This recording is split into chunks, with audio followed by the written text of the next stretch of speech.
Hello student, कैसे हैं आप सब। एक बार पुनः आप सभी का आपके अपने चैनल सी कोचिंग क्लासेस पर स्वागत है। और आज के इस वीडियो में पीएन संधि डायोड का अर्ध तरंग दिष्टकारी रूप समझाऊंगा। परिपथ में अर्ध तरंग दिष्टकारी मतलब जैसे आपका निवेशी सिग्नल है और निवेशी सिग्नल में पूर्ण तरंग जाता है, यानी अर्ध चक्र एक ऊपर स्टूडेंट देख सकते हैं, ये ऐसे सुरंग और गर्त के रूप में चलता है। तो ये आपका निवेशी सिग्नल है, मतलब किसी भी उपकरण में प्रवेश करने वाला सिग्नल है। जब हम निर्गत में हम केवल एक अर्ध तरंग प्राप्त करना चाहते हैं तब हम इस प्रकार के परिपथ का प्रयोग करेंगे, जैसा कि यहाँ पर ये परिपथ में स्टूडेंट आपका डायग्राम बना हुआ है। तो पूरा अंत तक देखना, बस विधिवत समझ में आएगा, चिंता करने की जरूरत नहीं। हाँ, इसका मैं आपको जैसा समझाऊंगा उसका आप लोग क्या करेंगे, अपने से लिख लेंगे। ठीक है, ये आपके बुक्स में भी होगा, उसे आप लिख सकते हैं। यहाँ पर मैं केवल समझाऊंगा, यहाँ पर लिखाऊंगा नहीं। सबसे पहले क्वेश्चन आता है दिष्टकरण क्या है।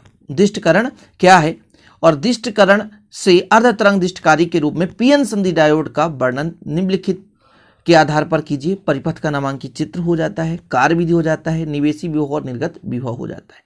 इतना चीज पूछ दिया जाता है। या कि क्वेश्चन आ जाए पीएन संधि डायोड का अर्ध तरंग दिष्टकरण रूप का परिपथ सही क्रिया विधि समझाइए, तो आपको समझाना रहेगा। तो सबसे पहले आपको चित्र बनाना है, फिर चित्र में बताना है स्टूडेंट, जो एसी है आपका, यहाँ पे एसी है, ये निवेशी प्रत्यावर्ती वोल्टता है, यहाँ से एसी अल्टरनेट करंट यहाँ से दिया जाता है। तो एसी निवेशी प्रत्यावर्ती वोल्टता स्रोत है। टी यहाँ पे ट्रांसफार्मर है जिसमें प्राथमिक और द्वितीय कुंडली देख सकते हैं यहाँ पे। ठीक है, और यहाँ पर अब चाहे ट्रांसफार्मर लिया जाता है। और जो आपका यहाँ पे पी एन जो है, तो पी एन संधि डायोड है और आर क्या है, लोड है, जिससे निर्गत वोल्टता लिया जाता है। निर्गत वोल्टता यहाँ से अपन निर्गत सिग्नल के रूप में प्राप्त करते हैं। फिर से एक बार कि ये जो आपका यहाँ पर एस दिख रहा है, ये एसी है ना, अल्टरनेट करंट है, प्रत्यावर्ती धारा स्रोत है, मतलब यहाँ से निवेशी प्रत्यावर्ती वोल्टता प्राप्त करेंगे, इसलिए इसे हम कह सकते हैं निवेशी प्रत्यावर्ती वोल्टता स्रोत। टी ट्रांसफार्मर है जो कि अपचायी ट्रांसफार्मर है। पीएन संधि डायोड है और आर क्या है, लोड है। इतना आपको लिखना है नामांकित रेखा चित्र में, चित्र बनाकर। कार्य विधि में समझना है आपको स्टूडेंट थोड़ा सा, कि जब ट्रांसफार्मर टी, यहाँ पे ट्रांसफार्मर टी है, ट्रांसफार्मर टी है, तो जब ट्रांसफार्मर टी की प्राथमिक कुंडली पर प्रत्यावर्ती वोल्टता लगाया जाता है तो द्वितीय कुंडली में प्रेरित धारा उत्पन्न होगा। ये प्रत्यावर्ती प्रेरण का सिद्धांत आपने पढ़ा था, फैराडे का नियम भी पढ़ा था, कि जब ट्रांसफार्मर के प्राथमिक कुंडली में प्रत्यावर्ती धारा या प्रत्यावर्ती वोल्टता लगाया जाता है तो द्वितीय कुंडली में भी प्रत्यावर्ती वोल्टेज प्रेरित हो जाता है। ठीक है, इतना क्लियर है कि जब प्रत्यावर्ती वोल्टता स्रोत से प्राथमिक कुंडली पर, ट्रांसफार्मर के प्राथमिक कुंडली पर प्रत्यावर्ती वोल्टेज लगाया जाता है तो द्वितीय कुंडली में प्रत्यावर्ती वोल्टेज उत्पन्न हो जाता है। प्रथम अर्धचक्र में ये धनात्मक होता है। ठीक है, ये धनात्मक कैसे, ये आपका प्रथम अर्धचक्र मतलब यहां से यहां तक ये धनात्मक है, द्वितीय अर्धचक्र में ये ऋणात्मक होगा प्यारे भाई। तो प्रथम अर्धचक्र ये धनात्मक है, ठीक है ना। तो प्रथम अर्धचक्र चीजें समझने की कोशिश करेंगे। प्रथम अर्धचक्र में ये धनात्मक होता है, इसलिए जो ए सिरा है वो धनात्मक हो जाता है। जब ए सिरा धनात्मक है तो बी क्या होगा, ऋणात्मक होगा। और जब आपको पता होगा प्यारे भाइयों कि जब पी का संबंध धन सिरे से होता है तो अग्र अभिनत में होता है, और जब अग्र अभिनत में होता है तो धारा ज्यादा मात्रा में प्रवाहित होती है, जिससे लोड आर में से धारा प्राप्त होता है। इतना समझ गए, फिर से समझने की कोशिश करें।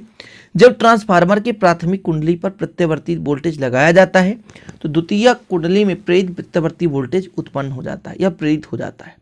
प्रथम अर्धचक्र में ए धनात्मक विभव पर होता है और स्टूडेंट बी ऋणात्मक विभव पर होता है, इसलिए जो पी एन संधि डायोड होता है अग्र अभिनत में होगा। और अग्र अभिनत के बारे में मैंने बहुत अच्छे से डिटेल कराया, जो कि आपको प्लेलिस्ट में वीडियो मिल जाएगा, आप लोग चेक कर लिया करो प्यारे भाई, क्योंकि नोटिफिकेशन यूट्यूब नहीं दे पाता, इस कारण से आप लोगों को पता चलता है कि सर ने वीडियो अपलोड ही नहीं किया। इसलिए प्लीज आप लोग एक बार चेक कर लिया करें, शाम को डेली कितने वीडियो अपलोड हुई है वहां से आप पढ़ाई कर लिया करें। ठीक है, तो प्रथम अर्धचक्र में ए धनात्मक और बी ऋणात्मक विभव पर होता है, जिससे जो पीएन संधि डायोड अग्र अभिनत पे हो जाता है, अतः इससे होकर धारा प्रवाहित होने लगती है, जिससे लोड आर में से समान धारा सी से डी की ओर प्रवाहित होती है। इतना क्लियर हो गया। अच्छा, ये प्रथम अर्धचक्र है, पैराग्राफ चेंज करना है, फिर लिखना है द्वितीय अर्धचक्र में। आप देख सकते हैं ये ऋणात्मक हो गया, द्वितीय प्रथम अर्धचक्र तो धन जा रहा था, ऊपर सृंग को धन मानते हैं, नीचे गर्त है, तो ये ऋणात्मक मान के चलेंगे। तो द्वितीय अर्धचक्र में ये जो सिग्नल है ऋणात्मक है, तो द्वितीय अर्धचक्र में जो सिरा ए है वो बी के सापेक्ष ऋणात्मक विभव पर हो जाता है और बी क्या होता है, धनात्मक विभव पर होता है। और जब पी का संबंध ऋण से हो जाता है तो ये जो आपका अभिनत है वो पश्च अभिनत हो जाता है, यानी पीएन संधि डायोड पश्च अभिनत में होगा। जब द्वितीय अर्धचक्र में सिरा ए सिरा बी के सापेक्ष ऋणात्मक विभव पर हो जाता है, इस स्थिति में पीएन संधि जो डायोड है वो पश्च अभिनत में होता है और पश्च अभिनत में होने के कारण लोड आर में से धारा प्रवाहित नहीं होता। यहां पर आप देखें तो पहले में अग्र अभिनत में था तो धारा प्रवाहित हुआ, निर्गत सिग्नल मिला। द्वितीय अर्धचक्र में कोई भी निर्गत सिग्नल ही नहीं मिला। इसी प्रकार अगले चक्र में पुनः डायोड अग्र अभिनत में होगा और धारा प्रवाहित होगी और यह क्रम चलता रहेगा और इस प्रकार से निवेशी जो आपका प्रत्यावर्ती वोल्टेज प्रथम अर्धचक्र में प्राप्त होगा, द्वितीय अर्धचक्र में नहीं होगा, तृतीय अर्धचक्र में पुनः निर्गत सिग्नल निर्गत वोल्टेज प्राप्त होगा और यही क्रम लगातार चलता रहता है। यही आपका हो गया कार्य विधि। तो कितना छोटा है, सिंपल है, लेकिन लिखने में आपको लगभग 15 से 20 लाइन हो जाएगा। तो आप कहोगे कि सर इतना लंबा चौड़ा आप लिखा दिए, ठीक है। तो मैं आपको पुनः समझाऊंगा, तो 1 से 2 बार अभी समझाऊंगा, आप बिल्कुल इत्मीनान से समझने की कोशिश करें। ट्रांसफार्मर टी के प्राथमिक कुंडली में प्रत्यावर्ती वोल्टेज लगाया जाता है तो द्वितीयक कुंडली में प्रेरित विद्युत वाहक बल अर्थात प्रेरित प्रत्यावर्ती वोल्टता उत्पन्न हो जाता है। जब प्रथम अर्धचक्र होगा, यहां से समझेंगे, प्रथम अर्धचक्र में धनात्मक होता है, द्वितीय अर्धचक्र में ऋणात्मक होता है। तो प्रथम अर्धचक्र में प्यारे भाइयों, प्रथम अर्धचक्र में ये धनात्मक विभव पर होता है और बी ऋणात्मक विभव पर होता है।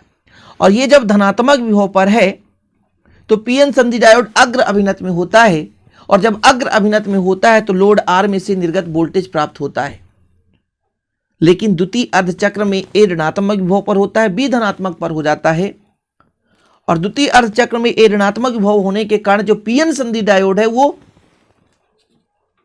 पश्च अभिनत में हो जाता है, पश्च बायस में हो जाता है, ठीक है। इस स्थिति में लोड आर में से निर्गत वोल्टेज प्राप्त नहीं होता और यह क्रम चलता रहता है। पुनः अग्र अभिनत में आता है, पुनः लोड आर में से धारा प्रवाहित होती है अर्थात निर्गत वोल्टेज प्राप्त होता है और पुनः ए ऋणात्मक पर होता है तो पुनः धारा प्रवाहित नहीं होता। इस प्रकार से क्रम निश्चित रूप से चलता रहता है। समझ गए? तो प्रथम अर्धचक्र में ये धनात्मक था, धनात्मक में अग्र अभिनत था तो निर्गत सिग्नल हमें मिला।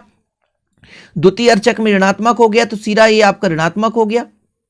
सिरा ए के ऋणात्मक होने के कारण लोड आर में से धारा प्रवाहित नहीं हुई तो निर्गत वोल्टेज हमें नहीं मिला। इसीलिए तो कहते हैं अर्ध तरंग दिष्टकारी रूप। ये पूर्ण तरंग था सृंग और गर्त के रूप में, लेकिन अब हमें मिला अर्ध तरंग, आधा मिला और आधा मिला ही नहीं। तो ये कहलाया स्टूडेंट अर्ध तरंग दिष्टकारी रूप। तो अब आपको समझ में आ गया होगा कि किस प्रकार से इसमें कार्यविधि होता है। लिखने के तो आप लिख सकते हैं प्यारे भाई, अपने बुक से भी लिख सकते हैं, नोट्स से भी लिख सकते हैं। जैसा कि मेरा नोट्स 100 रुपये में दिया जाता है। यदि आपको लेना है तो 100 रुपये कुछ नहीं है यार, 4 दिन में आप खर्चे कर लेते हो, 1 दिन में खर्च कर लेते हो। आप 100 रुपये में यदि नोट्स लेते हो तो ये है कि आपको आगे भी समय में काम आएगा और अभी एग्जाम टाइम में भी आपको कम समय में पढ़ने में काम आएगा। तो लेना है तो ले सकते हैं, कोई टॉर्चर कोई प्रेशर नहीं है। बाकी आप लोग खुद से भी नोट्स बना सकते हैं और अच्छा रहेगा।